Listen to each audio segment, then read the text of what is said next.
Good morning, welcome to V3 news. లక్ష్యం సమాజహితం. నేను గణేష్. వివిధ దినపత్రికల్లో వచ్చిన ప్రధాన వార్తలను క్లుప్తంగా తెలుపుతూ వార్తకు ఎటువంటి హడావిడి లేకుండా వార్తను ప్రజలకు మరింత చేరువ చేసే దిశగా V3 న్యూస్ ప్రారంభించినటువంటి పేపర్ పంచ్ కార్యక్రమానికి స్వాగతం. ఇక ఈరోజు ప్రధాన దినపత్రికల్లో వచ్చిన వార్తలను చూస్తే కనుక ప్రధానంగా ఏదైతే నిన్న 73 ఏళ్ల స్వతంత్ర చరిత్రలో ప్రధాని మోదీ నిన్న ఆయన ఏదైతే ప్రసంగం చేస్తారో దాన్ని ప్రధానంగా ప్రచురించడం జరిగింది ప్రధాన దినపత్రికల్లో. అలాగే మిగిలిన వివరాలు చూసే ప్రయత్నం చేద్దాం. ఇక నిన్న ప్రధాని మోదీ ఏమన్నారో ఈనాడు కూడా ప్రచురించడం జరిగింది. 70 ఏళ్లలో సాధ్యం కానిది 70 రోజుల్లో చూపించాం. నవభారత నిర్మాణానికి కలిసి రండి. త్రివిధ దళాల మధ్య సమన్వయం కోసం కొత్తగా CDS పదవి. ఇక జల్ జీవన్ మిషన్కు 3.50 లక్షల కోట్ల రూపాయలు. మౌలిక వసతుల కల్పనకు 100 లక్షల కోట్ల వ్యయం. అలాగే అక్టోబర్ నుంచి ప్లాస్టిక్ పై ఉద్యమం, ఎర్రకోట నుంచి ప్రజలకు ప్రధాని పిలుపు అంటూ ఈ కథనానికి సంబంధించి పూర్తి వివరాన్ని మనం 2వ పేజీలో ఈనాడులో చూడొచ్చు. అలాగే చట్టాల బూజు దులుపుతున్నాం, అవినీతి అలసత్వానికి చెల్లుచీటి, త్వరలో కొత్త రెవెన్యూ చట్టం. ఇక ప్రభుత్వ కార్యాలయాల్లో ప్రజలకు ఇబ్బందులు ఉండవు.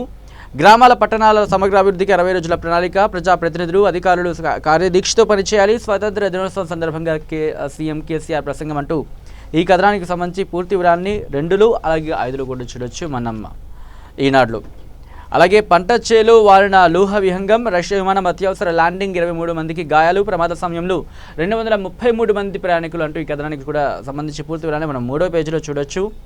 మనకు ముప్పు అంటూ ప్రశ్నిస్తూ ఒక కథనాన్ని ప్రచురించడం జరిగింది ఈనాడు. 19 ఏళ్ల కనిష్టానికి వాహన విక్రయాలు, ఖరీదైన వస్తువుల జోలికెళ్ళని జనం, ఇవన్నీ ఆర్థిక మాంద్యం సంకేతాలని అంటూ ఈ కథనానికి సంబంధించి పూర్తి వివరాన్ని మనం 14వ పేజీలో ఈనాడు చూడొచ్చు. అలాగే కశ్మీర్పై నేడు ఐరాసాలు, రహస్య సంప్రదింపులు, భేటీ జరపాలని భద్రతా మండలికి లేఖ రాసిన పాక్, వంతపాడిన చైనా అంటూ ఈ కథనానికి సంబంధించి పూర్తి వివరాలని మనం 11వ పేజీలో ఈనాడులో చూడొచ్చు. అలాగే మెట్రో రికార్డు, 3 లక్షలు దాటిన ప్రయాణికులు, మెట్రో ఒకరోజు ప్రయాణికులు ఇదే అత్యధికం అంటూ డీటెయిల్స్ని మనం 3వ పేజీలో ఈనాడులో చూడొచ్చు. అలాగే తప్పాలంటే విలయం, దాటాలి వలయం, ఔటర్ చుట్టూ 13 నగరాలు ఏర్పాటు చేరిన నిపుణులు. ఈ ప్రతిపాదనలో ఒక్క కోకాపేటలోనే కదలిక, నివేదిక దుమ్ము దులిపితేనే ప్రయోజనం అంటూ ఈ కథనానికి సంబంధించి పూర్తి వివరాన్ని మనం 2వ పేజీలో ఈనాడు చూడొచ్చు. అలాగే ఏ దేశం ఎగినా అక్కడే ధృవపత్రాలు, విమాన పార్సిల్స్లో పంపనున్న JNTUH బ్లూ డాట్తో కొలిక్కి వచ్చిన ఒప్పందం, ఈ నెల నుంచే సేవలు ప్రారంభం అంటూ కథనానికి సంబంధించి పూర్తి వివరాలు 6వ పేజీలో చూడొచ్చు. అలాగే శ్రీశైలం సాగర్కు నిలకడగా వరద, పులిచిత్ర నుంచి దిగువకు 6 లక్షల క్యూసెక్లు, ఎగువన తగ్గుతున్న ప్రవాహం. ఇక నదీమ తల్లి పొంగిపొర్లి రిజర్వాయర్లలో 10 ఏళ్ల కంటే ఎక్కువ నీటి లభ్యత, 64% నీటి నిల్వలు. ఈ నెల వర్షాలతో మెరుగుపడిన పరిస్థితి, చితికిన మమకార బంధం, అన్నకు రాఖీ కట్టు వస్తూ ప్రమాదానికి గురైన చెల్లి కుటుంబం, భార్య భర్త కుమార్తె మృతి, తీవ్ర గాయాలతో బయటపడిన కుమారుడు అంటూ కథనానికి సంబంధించి పూర్తి వివరాన్ని 3వ పేజీలో చూడొచ్చు ఈనాడు. అలాగే ఆరోగ్యశ్రీ రోగులకు చికిత్స నిరాకరించొద్దు, బోధనాసుపత్రులకు వైద్య విద్య సంచాలకుల ఆదేశాలంటూ కథనానికి సంబంధించి పూర్తి వివరాన్ని మనం 14వ పేజీలో ఈనాడులో చూడొచ్చు. అలాగే సాక్షి విషయానికి వస్తే కనుక పరిమితం దేశహితం, కొత్త చట్టం జనహితం. అలాగే వైరల్ నరకం, బొట్టు నీరు పెరగలి, నవరత్నాలతోని మార్పు అంటూ ఆర్థిక వ్యవస్థకు మోదీ టానిక్ అంటూ ఇలా ఈ వివిధ కథనాన్ని ప్రచురించడం జరిగింది సాక్షి. ఇక నమస్తే తెలంగాణకు వస్తే నయా భారత్ అంటూ మోదీ ప్రసంగం, త్వరలో రెవెన్యూ చట్టం అంటూ కేసీఆర్ ప్రసంగానికి సంబంధించి మా భూమిని కాపాడినట్టు ధర్మగంటగా తన ప్రత్యేక కథనాన్ని ప్రచురించింది నమస్తే తెలంగాణ. ఎరువుల ధరలు తగ్గించిన ఇఫ్కో, ఒక్క సంచిపై 50 రూపాయల తగ్గింపు, అమల్లోకి వచ్చిన కొత్త ధరలు, ఎగువన స్థిరంగా వరద, ప్రాణహితలు, పెరిగిన ప్రవాహం అంటూ వివిధ కథనాన్ని ప్రచురించడం జరిగింది నమస్తే తెలంగాణ. ఇక ఈరోజు ప్రధాన దినపత్రికలు వచ్చిన వార్తని మా ఆంధ్రజ్యోతి విషయానికి వస్తే కనుక ఒక ప్రధాన వార్తను ప్రచురించడం జరిగింది. నల్లగొండలో యురేనియం తవ్వకానికి 542 హెక్టార్లు, 18,550 టన్నుల నిల్వలాంటి ఈ కథనానికి సంబంధించి పూర్తి వివరాన్ని మనం ఆంధ్రజ్యోతిలో చూడొచ్చు 2వ పేజీలో. అయితే ఈరోజు వచ్చిన కథనాలపై ముచ్చరించడానికి మనతో పాటు స్టూడియోలో జాయిన్ కాబోతున్నారు బీజేపీ నాయకులు రామిరెడ్డి గారు. వారితో ముచ్చరించి మరిన్ని వార్తలు తెలుసుకునే ప్రయత్నం చేసే ముందు ఒక చిన్న బ్రేక్ తీసుకుందాం. బ్రేక్ తర్వాత డిస్కషన్కి వెళ్దాం. చూస్తూనే ఉండండి V3 న్యూస్, లక్ష్యం సమాజహితం.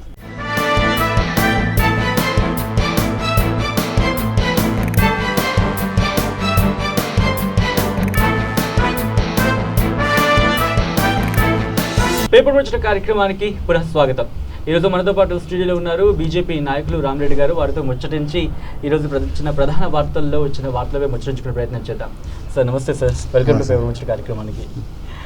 సార్ చూసుకున్నది కనుక మోదీ 2.0 ముందు దానికన్నా ఈసారి చాలా జోష్ఫుల్గా అండ్ ఫుల్ ఇనిషియేటివ్. సో అంటే ఏదో చేయబోతున్నాం కానీ చేసేది చాలా జాగ్రత్తగా చేస్తాము పరిగణలోకి తీసుకొని ఆయన ప్రసంగం చూసి కనుక ఏదో జరగబోతుంది నెక్స్ట్ ఓకే మంచి ప్రణాళికలు రాబోతున్నాయి.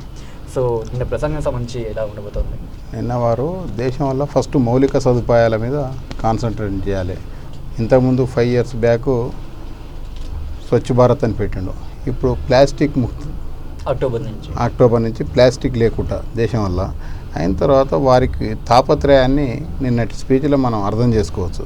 ఎందుకంటే ఎవరు కానీ ఏదైనా చేయాలన్న వాళ్ళకు ఎంత ఉత్సాహంగా ఉంటుంది, ఏ విధంగా మాట్లాడతాం. నిన్న మోడీ గారు స్పీచ్లో ప్రతి ఒక్కటి కూడా రాజకీయం కాకుండా దేశం కోసం తప్ప రాజకీయం అనేది మాట్లాడకుండా నిన్నటి స్పీచ్ జరిగింది. రాజకీయ ప్రతి దాన్ని కూడా ఎవరు కానీ ఏది చేసినా ఏదో president 15th August prime minister మాట్లాడితే ఏవో స్కీములు ఇస్తాడు, ఏదో బెనిఫిట్లు చేస్తాడు.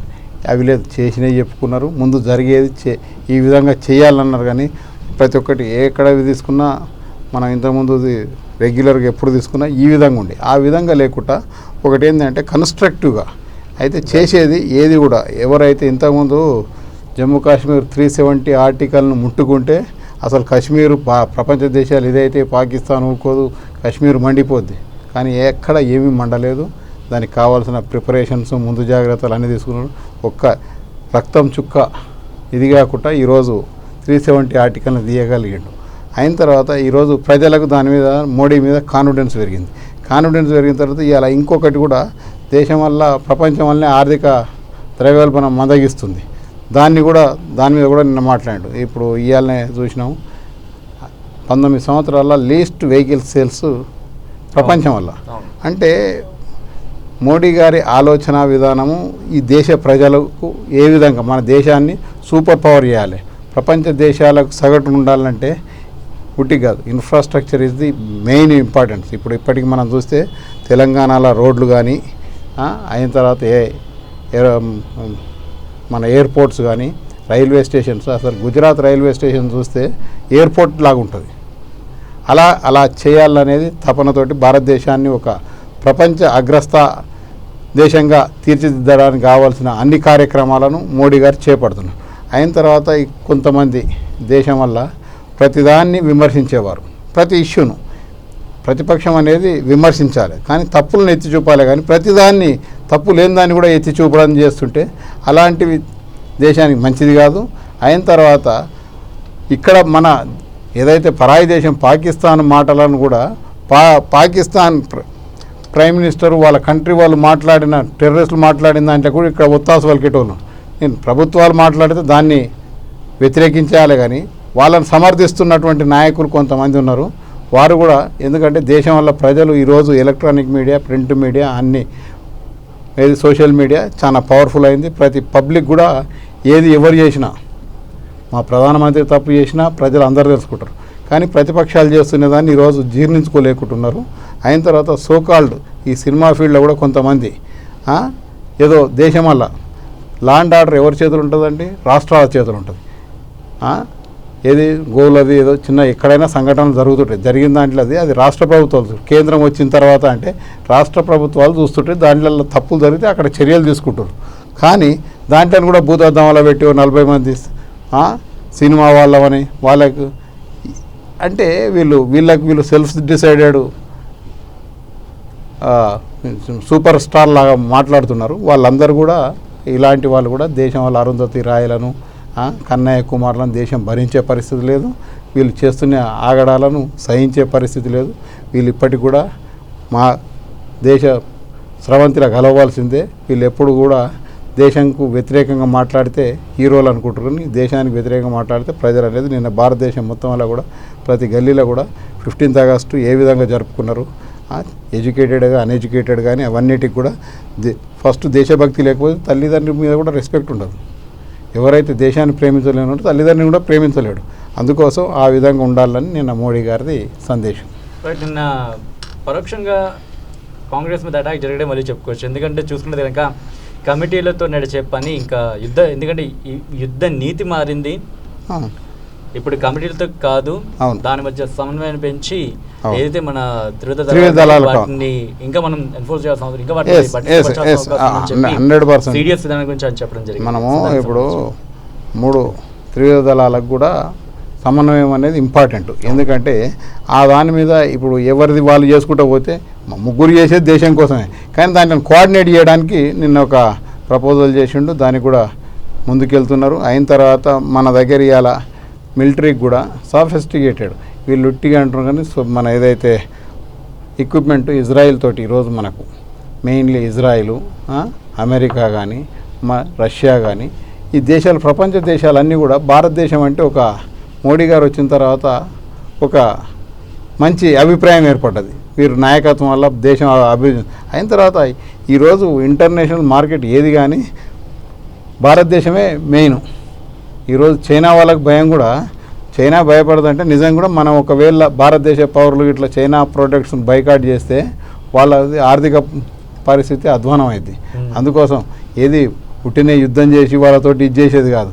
ఈరోజు డిఫరెంట్ మార్గాలలో కూడా వేరే దేశాలను కంట్రోల్ చేసే ఇది ఉంది మనకు. ఎందుకంటే మనదంతా యూటిలైజ్ చేసుకునే సమాజం ఉంది, ఇక్కడ ఇంత పెద్ద జనాభా ఉంది కాబట్టి ప్రతి కస్టమర్స్ ఎక్కువ దేశం వల్ల కన్జ్యూమింగ్ ఎక్కువ ఉంది కాబట్టి ఈ దీంట్లో కూడా చైనాకు కానీ ఈ పక్క దేశాలు ఏదైనా మనతోటి వాణిజ్యం జరపకుండా ఉండలేని పరిస్థితి ఉంది. అందుకోసం ఏదైతే మోడీ గారు నిన్న త్రివిధ దళాలకు చేయడం, దాన్ని మనమే కాదు కామన్ మ్యాన్ కాదు, ఏదైతే మిలిటరీ ఆఫీసర్స్ కూడా అందరూ అప్రిషియేట్ చేస్తున్నారు. అందుకోసం ఇలాంటివి అప్రిషియేట్ చేస్తున్నారంటే వాళ్ళకు కూడా తెలుసు, ఇంతకుముందు చీఫ్లు, నేవీ చీఫ్ చేసిన వాళ్ళు కానీ, army chief, air force chief చేసిన వాళ్ళు కూడా ఇది ఉండవలసింది ఉండే ఇంతకుముందు కూడా, ఇప్పుడు లేదు కాబట్టి. అంటే ఏదైతే కాలానుగుణంగా మనం మారకపోతే మనం వెనుకబడిపోతాం. అందుకోసం కాలానుగుణంగా కోఆర్డినేషన్ కోసం కూడా అది ఒక మంచి స్టెప్ తీసుకున్నారని మేము భావిస్తున్నాం. అలాగే ట్యాక్స్ పేయర్స్ కూడా చిన్న చురుకలు అంటించినట్టు ఆయన మాట్లాడడం జరిగింది. రైట్, మనకి అన్ని మౌలిక సదుపాయాలు కావాలి, కానీ మన ట్యాక్స్ విషయానికి రాబోతుకి మనం పే చేయకపోతే, ఎందుకంటే ఏదైతే మనం మాట్లాడుకునే కామన్ పాయింట్ ఉంటుందో మన డబ్బులు మళ్ళీ మనకి పెట్టాల్సిన పరిస్థితి కాబట్టి వాటిని మనం ప్రాపర్గా పే చేసినట్టయితే అది మళ్ళీ మనకి అంటే రైట్ టైంలో మనకి మళ్ళీ యూజ్ అవుతాయి అనే టైప్లో ఆయన మాట్లాడడం జరిగింది. సో దీనికి ఒకటి పన్నులు వేయకపోతే, పన్నులు అది రాకపోతే పంచుకుంటూ పోతే, పన్నులు వేయకుండా పంచుకుంటూ పోతే పంచ కూడా మిగలదని సామెత ఉంది తెలుగులో. పన్నులు వేయకుండా పంచుకుంటూ పోతే ఇప్పుడు మన తెలంగాణ పరిస్థితిలాగా ఉంటుంది. ఎందుకంటే నువ్వు ఏది ఇవాళ అన్నీ చెప్పినావు, పబ్లిక్ ఇప్పటికీ ఇంట్రీమ్ బడ్జెట్ పెట్టి మన ఓటాన్ అకౌంట్ బడ్జెట్ పెట్టి ఫుల్ ఫ్లెడ్జ్డ్ బడ్జెట్ పెట్టని రాష్ట్రం ఇక తెలంగాణ ఒకటి ఫుల్ ఫ్లెడ్జ్డ్ బడ్జెట్. ఎందుకంటే నువ్వు రైతు రుణమాఫీను చెప్పిన మాట నిలబెట్టుకోవాలి. రాజకీయ పార్టీ ఇది డెమోక్రటిక్ కంట్రీ, డెమోక్రసీలో మాట ఉంటుంది తప్ప ప్రజలకు ఏదైతే వాగ్దానం చేసిండో అది ఈరోజు రైతు రుణమాఫీ కాలేదు. రైతు బంధు ఈరోజు 50% ఆఫ్ ది పబ్లిక్ వేయలేదు. నువ్వు ఏ స్కీములు చెప్పినా ఏది చెప్పినా అన్ని ఆర్భాటాలు చేస్తున్నావు, కానీ ఆర్భాటాలు చేసి పంచుకుంటూ పోతే నేను చెప్పినా కదా, పన్నులు లేకుండా పంచుకుంటూ పోతే పంచ కూడా మిగలదు. అందుకోసం ఒంటి మీద డ్రెస్ కూడా లేకుండా పరిస్థితి తీసుకొచ్చారు ఈరోజు తెలంగాణలో. అది జరగకుండా పన్నులు కట్టవలసిందే. ఇన్కమ్ ట్యాక్స్ అనేది ఇంతకుముందు యాక్చువల్ అది ఎవరు కడతారో ఎవరికి తెలియకుంటుండే, కట్టేటోళ్ళ లిస్టు చాలా తక్కువ ఉంటుండే. ఇప్పుడు కట్టేవాళ్ళు ప్రతి ఒక్కరు కూడా కంపల్సరీ 5 రూపాయలు కడుతున్నాడా, 1000 రూపాయలు కడుతున్నాడా, 10,000 కడుతున్నాడా కాదు, వాళ్ళ ఇన్కమ్ను చూపించుకోకపోతే ఏదైతే ట్యాక్స్ కట్టకుండా ఇక మనం తప్పించుకోగలుగుతాం అనేది తప్పిపోయింది. ఎందుకంటే దేశం అభివృద్ధి చెందాలంటే ట్యాక్స్లే కదా, మన పైసలతోటి మనం ఒకటి ప్రజలను మేము కోరుతున్నదంటే అవినీతి జరగకుండా చూసే బాధ్యత ప్రభుత్వాలకు ఉంటుంది. అవినీతి లేకుండా చూడాలనేదే మోడీ గారి ప్రయత్నం. ఎక్కడ కూడా అవినీతి జరగకుండా దేశానికి ఎవరైతే ట్యాక్స్ కట్టారో ప్రతి రూపాయి కూడా దేశానికి ఉపయోగం వచ్చే విధంగా నడిపించాలనే ఉద్దేశంతో సదుద్దేశంతో నడుపుతున్నటువంటి ప్రభుత్వం. ఈ రోజు వరకు మోడీ మీద వేరే అన్ని కామెంట్ చేస్తారు. గుజరాత్ ముఖ్యమంత్రి ఉన్నాం కూడా గోధుర అల్లాలు చేపించిండు, అది చెప్పిండు, కానీ ఎక్కడ కూడా అవినీతి చేసిండని మాత్రం ఇప్పటి వరకు వారి రాజకీయంగా పదవులు చేపట్టినప్పటి నుంచి ఈ రోజు వరకు లేదు. అది సో చూసినట్టయితే మీ పాయింట్కి వస్తున్నాను, కొంచెం మీ పాయింట్కి కొంచెం ఏకీభవించే పరిస్థితి. ఎందుకంటే మోదీ గారు అలా అంటే ఈసారి కదా ముందుసారి ఎన్నికలకు వచ్చే ముందు ఒక మాట అన్నారు, ప్రతి భారతీయుడి అకౌంట్లో ఒక డబ్బు పడుతుంది, అలాగే బ్లాక్ మనీని వెనక్కి తీసుకొచ్చే ప్రయత్నం చేస్తామని చెప్పి. సో దానికి సంబంధించి సరే బ్లాక్ మనీకి సంబంధించి ఆయన పోరాటం సాగుతుంది, ఇంకా విజయం మల్యాగండి. సో ఇలాంటి వాటికి సంబంధించి కానీ అమౌంట్ వేస్తారు భారతీయుడి అకౌంట్లో అనేది అది ఇప్పటికీ ఇంకా ప్రతి భారతీయుడిలో ఉన్న ప్రశ్న. సో దానికి సంబంధించి ఎలా ఉండబోతుంది? ఒకటి ఇప్పుడు కూడా చెప్తున్నా, ఎక్కడైనా వారు అకౌంట్లో వేస్తా అని చెప్పలే. మన దగ్గర అక్కడ ఉన్న డబ్బు వస్తే ఒక్కొక్కరి అకౌంట్కు 15 లక్షలంతా, ఒక కుటుంబానికి 15 లక్షలంతా ఇది ఉంది ఎగ్గొట్టి ఏది మన స్విస్ బ్యాంకులు ఉన్నవి. స్విస్ బ్యాంకులో ఉన్న అమౌంట్ను ఏదైనా నల్లధనం ఉందో అది తెస్తే భారతదేశం వాళ్ళకి వస్తే ఒక్కొక్కరి ఫ్యామిలీ కన్నా ఎవరి అకౌంట్ నెంబర్ తీసుకొని రైతు బంధులాగా వేస్తా అని చెప్పలేదు. దాన్ని ఏం చేశారంటే ట్విస్ట్ చేశారు. అవతల ఒక్కొక్క అకౌంట్లో 15 లక్షలు వేస్తాను, 15 లక్షలు వేస్తాను అక్కడ ఉన్నాయి. అయిన తర్వాత ఇంటర్నేషనల్లో ఇక్కడ కానీ ఎవరైనా తప్పించుకునే వాళ్ళకు లా ఉంది. లాను ఇవాళ నేను రామరెడ్డి తప్పు చేసిండు, మీరు తప్పు చేసినా వెంటనే తీసుకుపోయి జైలు అని రాయరు. మనకు కాన్స్టిట్యూషన్ ఉంది, దాని ప్రకారం మనం అరెస్ట్ చేస్తారు, వాళ్ళు నోటీస్ ఇస్తారు, నోటీస్ ఇచ్చిన తర్వాత అరెస్ట్ చేస్తారు, అరెస్ట్ చేసి మనం బెయిల్ తీసుకుంటాం, దాన్ని ప్రూవ్ చేయాలి, ఇవన్నీ ఉంటాయి. ఇప్పుడు విజయ్ మాల్యా తప్పించుకొని పోయిండు, కానీ ఆయన మీద ప్రూవ్ కాకముందే కేసు ఇది కాకముందే ఆయన అరెస్ట్ చేసిన వీలు లేదు. వీళ్ళని తప్పించుకున్నా ఎక్కడ పోకుండా ఇంగ్లాండ్లో పోయినా ఇంతకుముందు సేఫ్ ప్లేస్ అనుకునేది ఈరోజు ఆడ కూడా చౌక్సీ గారు జైల్లోనే ఉన్నారు, ఈయన తిరుగుతున్నాడు. 100% ఏదైతే స్విస్ బ్యాంక్లో ఉన్నదానికి కూడా మోడీ గారు ఆల్రెడీ దాని మీద ఒక కమిటీ చేశారు. ఇది ఎందుకంటే ఇంటర్నేషనల్ వాళ్ళ చట్టాలకు అనుగుణంగానే చేయాలి, కానీ మన చట్టం తీసుకుపోయి వాళ్ళ మీద రుద్దుతట్టు ఉండదు. ప్రయత్న లోపం లేకుండా చేస్తున్నాము.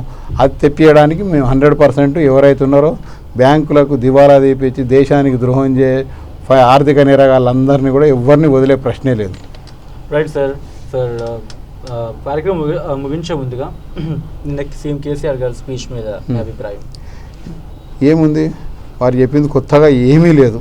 వారు ఏమైనా పాతదే చదివిండు. ఫస్ట్ టైం నేను కేసీఆర్ గారు ఎప్పుడు పేపర్ వెయిట్ చదవరు, నేను పేపర్ వెయిట్ చదివారు అంటే వారి స్కీమ్లు వారే మర్చిపోయి, ఎందుకంటే జ్ఞాపకం చెప్తాడు పొద్దున సాయంత్రం మీటింగ్లో ఇష్టం వచ్చింది చెప్తాడు, అవి మళ్ళీ ఆచరణలు ఉండవు. విశ్వసనీయత లేని నాయకులల్లో దేశం వల్ల ఫస్ట్ నెంబర్ 1 ప్లేస్ కేసీఆర్కే వస్తుంది. ఎందుకంటే మాటల గారేడి అంతే తప్ప కానీ పనులు చేసేది లేదు. సెక్రటరేట్ రాని ముఖ్యమంత్రి, ప్రజా దర్బార్ లేని ముఖ్యమంత్రి వీరొక్కరే. ప్రైమ్ మినిస్టర్ కూడా మనం క్వశ్చన్ పెడితే ఒక ఇది పంపిస్తే ఇమీడియట్ ఆన్సర్ వస్తుంది. పిఎంఓకి ఎట్టండి ఇమీడియట్ వితిన్ 48 అవర్స్లో మనకు రిప్లై ఇస్తారు. ఎందుకంటే మేము ఆల్రెడీ కొంతమంది రైతుల దీంట్లో మీద పెడితే ఇమీడియట్ రిప్లై ఇస్తారు. కానీ ఈయన దానికి నువ్వు రిప్లై కాదు. ఇప్పటి వరకు ఒక్క నాయకునికి, ప్రతిపక్ష నాయకునికి కానీ వేరే రాజకీయ పార్టీల వాళ్ళకి అపాయింట్మెంటే ఇవ్వడు. ఈ 6 సంవత్సరాల్లో ఎవరినన్నా ప్రతిపక్ష పార్టీ, అందుకోసం అందరు కూడా ఈ రాష్ట్రం వాళ్ళు ఉన్న కాంగ్రెస్ పార్టీ తీసుకో, బీజేపీ తీసుకో, ఎవరి దగ్గరకు అంటే ఇంతకుముందు ముఖ్యమంత్రికి ఇచ్చేది, ఇప్పుడు గవర్నర్కి ఇచ్చుకునే పరిస్థితి ఏర్పడ్డది. అందుకోసం వారు చెప్పేది దేశం వల్ల ప్రజలు కూడా ఆలోచిస్తారు. ఈ కుటుంబ పాలనలో అంతమొందిస్తారు. ఎగ్జాంపుల్స్ కనిపిస్తున్నాయి. ఈయన చేస్తున్నది రాష్ట్రం కోసం ఏం చేస్తున్నాడు, ఆయన కుటుంబం కోసం చేస్తున్నాడు. ఆ ముఖ్యమంత్రి కొడుకుని చేయాలనే తాపత్రయం ఆయన క్యాబినెట్లో పోయినసారి మహిళ లేదు, ఇప్పుడు మహిళ లేదు. ఆమె మంత్రివర్గం ఉందా లేదా అనేది సెక్రటరేట్ తరలింపు, ఆ ఫైళ్ళు ఎక్కడ పోతున్నాయి ఎవరికి. గత ఎలక్షన్ అయిన తర్వాత 3 నెలల వరకు మంత్రివర్గాన్ని వేయలేదు, ఆయన డిప్యూటీ సీఎం అని పెట్టుకొని. ఆ తర్వాత పెడితే నెక్స్ట్ ఎలక్షన్స్ అవి అన్నాడు. ఇప్పుడేం సెక్రటరీ ఎక్కడైనా ఎన్ని లక్షల ఫైళ్ళు పెండింగ్ ఉన్నావో కేసీఆర్ని ఒకసారి రైట్ టు ఇన్ఫర్మేషన్ మేము కూడా అడుగుతాము. ఎన్ని లక్షల ఫైళ్ళు ఆయన దగ్గర పెండింగ్ ఉన్నావో తెలియదు. డెవలప్మెంట్ అంటే ప్రతి ఒక్కరిది ఫైల్ ఏదైతే ఇండస్ట్రియలిస్టులు తీసుకోండి, వేరే ఏది తీసుకున్నా రెవెన్యూ సంబంధించిన అయినా ఫైల్స్ ముఖ్యమంత్రి దగ్గరికి పోతాయి. ఆ ముఖ్యమంత్రి దగ్గరికి పోయిన ఫైల్ ఆనే పెట్టి ఉంటుంది. ఎవరు అయిన తర్వాత దౌర్భాగ్యమైన పరిస్థితి కూడా ఉంది. ఇప్పుడు అధికారులను, జూనియర్ అధికారులకు ప్రమోషన్లు ఇస్తారు. ఈరోజు నేను సూటిగా అడుగుతున్న ఈ ఉద్యోగ సంఘాల నాయకులను, బాబు మీరు మీ దగ్గర ఎవరు కానీ జీవితం వల్ల ఒక అధికారి పై స్థాయికి పోవాలి, రిటైర్మెంట్ ముందు ఈ సిఈ కావాలి, ఈఎన్సీలు కావాలి, జోనల్ కమిషనర్ కావాలి అనుకో. మీరు ఏం చేస్తున్నారు? ఎవరు అర్హులైన వాళ్ళకి ఇవ్వకుండా అనర్హులకు ఇస్తుంటే మీరు ప్రభుత్వం మీద పోరాటం చేయలేని నిస్తేజమైన ఉద్యోగ సంఘాలు అయినాయి. ఉద్యోగ సంఘాల వాళ్ళు మీ యొక్క ఐడెంటిటీని కోల్పోతున్నారు. ఎంప్లాయీస్ మీ మీద తిరుగుబాటు చేసే మీరు చెప్పే మాటలు నమ్మకుంటారు. మీరు ఇదే విధంగా ఏదైతే అధికార పార్టీకి సద్దులు మోసుకుంటుంటే మాత్రం మీరు ప్రజలల్లో మీ ఉద్యోగ సంఘాలు అనేవి నామరూపాలు ఒకటి. ఇప్పటికే ట్రేడ్ యూనియన్స్ పోయినాయి. ఎందుకంటే ట్రేడ్ యూనియన్స్ ఉండి జీతాలు ఇవ్వనాలి, పని చేయించి జీతం అడగాలి, కానీ పని చేయకుండా జీతాలు అడిగే పరిస్థితికి వచ్చినాక చాలా కంపెనీలు, మంచి బెనిఫిట్లు ఉండే కంపెనీలన్నీ క్లోజ్ అయినాయి. పబ్లిక్ సెక్టర్ ఇలా ప్రైవేట్ సెక్టర్ నడుస్తున్నాయి. మీరు కూడా ఉద్యోగస్తులు కూడా మీ రెవెన్యూ డిపార్ట్మెంటు మీరు అన్ని దీంట్ల మీద చర్యలు తీసుకుంటూ ఉంటాం. దాంట్లో మీరు అధికారులు ఎవరైతే ఉన్నారో ప్రమోషన్స్ దాంట్లో మీరు తప్పకుండా దీని మీద మాట్లాడకపోతే, మీ ఉద్యోగస్తులల్లో ఉన్న ఆందోళనను మీరు తొలగించలేకపోతే మీకు తీవ్రమైన నష్టం జరుగుతుంది. అయిన తర్వాత ముఖ్యమంత్రి గారు కూడా ఆలోచించాలి. కింది అధికారికి ఒకరికి జీవితం వల్ల కింది అధికారి నీకు ముఖ్యమంత్రి పోస్ట్ చేయకపోతే నువ్వు ఎంత బాధపడేవా నువ్వు. ఈరోజు నీ కొడుకు కోసం అందరు కూడా అదే విధంగా ఉంటారు కదా. ఎంప్లాయీస్ కూడా వాళ్ళ ప్రమోషన్లలో కొంతమందినేమో నీకు అనుమానాలను తీసుకొచ్చి 3-4 స్టెప్ల ముందుకు తీసుకెళ్తారు. దాని మీద కూడా 100% మేము కూడా కోర్టుకు వెళ్ళి దీని మీద చర్య తీసుకోవడానికి హైకోర్టులో కూడా ఒకటి పబ్లిక్ ఇంట్రెస్ట్ బిల్ తయారు చేసి చేసుకున్నాం. అయిన తర్వాత నువ్వు నయీం కేసు కానీ మియాపూర్ భూములది కానీ ఇక్కడ దేవతల గుట్టది కానీ ప్రభుత్వ భూములను ఎక్కడ రక్షిస్తున్నావు, నువ్వు అన్నీ ఎక్కడ పరిపాలన అనేది నువ్వు లేకపోయినా నడుస్తుంది. ముఖ్యమంత్రి అనేది ప్రజలకు అందుబాటులో ఉండాలి, అందరికీ ఉండాలి. ప్రభుత్వం నడుస్తలేదంటే నడుస్తుంది. నువ్వు కాదు గవర్నర్ పాలన నడుస్తుంది, రాష్ట్రపతి పాలన అది కాదు కదా. ప్రజాప్రతినిధులకు వాల్యూ లేకుండా పోతుంది. నీవు అధికారులను ఎమ్మెల్యేలకు కావాల్సిన పవర్స్ ఇవ్వాలి, మినిస్టర్లు వాళ్ళ పని వాళ్ళు చేయాలి, కానీ అన్నీ నేనే చేస్తా అంటే నడవదు. ఇది మంచి పద్ధతి కాదని నేను తెలియజేస్తున్నాను. Thank you so much sir, me valuable టైంని కేటాయించి మా స్టూడియోకి వచ్చి మాతో ముచ్చరించినందుకు. ఇది వాళ్ళ పేపర్ ముచ్చట కార్యక్రమం. వివిధ దినపత్రికల ప్రధాన అంశాలపై ముచ్చరించిన సందర్భం. చూస్తూనే ఉండండి V3 న్యూస్, లక్ష్యం సమాజహితం.